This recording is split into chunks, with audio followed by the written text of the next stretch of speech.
Hey, I'm Pitter and this is my breakdown of Blackfire Trio from Bahamut's phase in UCoB.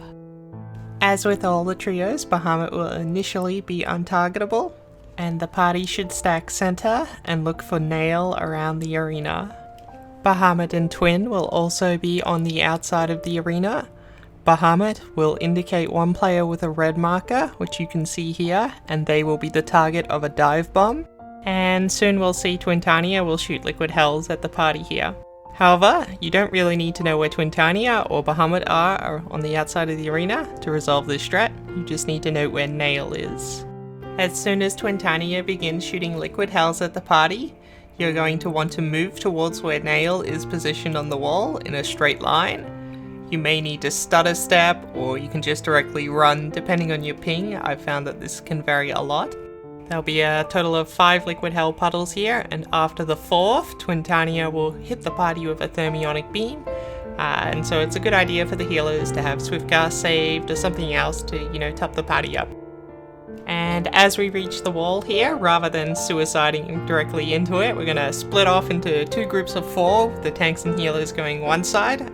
Usually I like to have them go to the left, and then the DPS going to the other side, so in the footage here the DPS are going to the right. And then 4 people total, so 1 tank, 1 healer, and 2 DPS will get marked with Mega Flare stack, and so they're going to loop all the way back around to behind where the liquid hell puddles started, and they're going to stack there. Whereas 4 people, so again 1 tank, 1 healer, and 2 DPS will be unmarked, and they'll have to stand in these towers.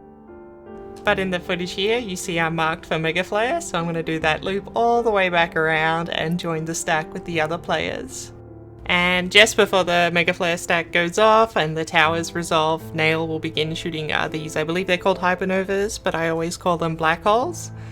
She'll begin shooting those at random players. Now the boss is targetable again here. And now it is important to note that if you do get targeted by a black hole while you're in the Mega Flare stack here, that you are conscious of where you're dropping it. So like once we get hit by this initial one here, you see how I sort of pull off.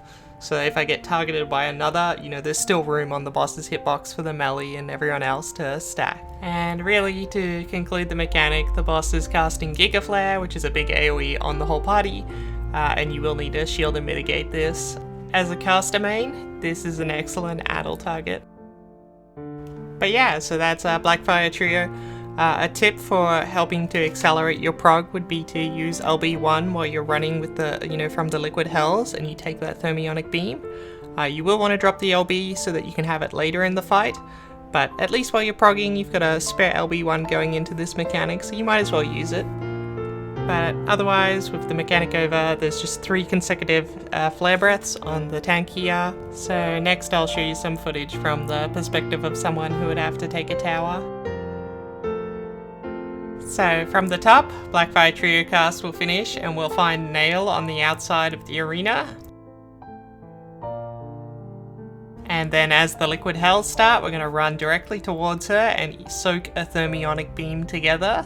And looking at the wall, the DPS will split off to the right, while the tanks and healers will split off to the left. Mega Flare markers will go out and they'll meet up to stack. Meanwhile, those who are unmarked will have to take towers. On the tank and healer side, you can have a designated tower, so the close one can be the tank and the far one can be the healer, or vice versa. Whereas the DPS will have to call out short or far. It is super important that tower players are conscious of the black holes again. And they shouldn't step in before the first black hole goes off, because if they do and they get targeted by 2, then they won't have enough room to soak their tower. And otherwise, you see in the footage here how I'm hugging the corner of a tower. This is a good idea so that if you do get targeted by one, you can move over to the other side of the tower. And if everything is done correctly, it should more or less look like this, just with some random black holes starting to be scattered around. So thank you so much for watching. I know I'm making this, of course, very late. It's been multiple years since UCoBs came out, and my footage is very old. It's back from when I did it in Stormblood myself. However, having done the fight since then as well, this is still the main strat that I find people use in PF and wherever else. Specifically, it's known as Circle Strat. I believe there is a variant of this strat where people run towards twin instead of nail, and there's another strat called edge strat, which I don't think is very popular anymore, but people still do it from time to time.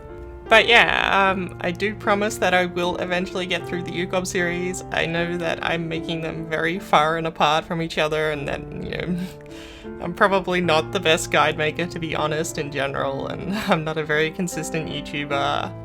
But if you're still watching now, you know, or you're watching this whenever, I hope it can be of some help, and yeah, thank you for watching.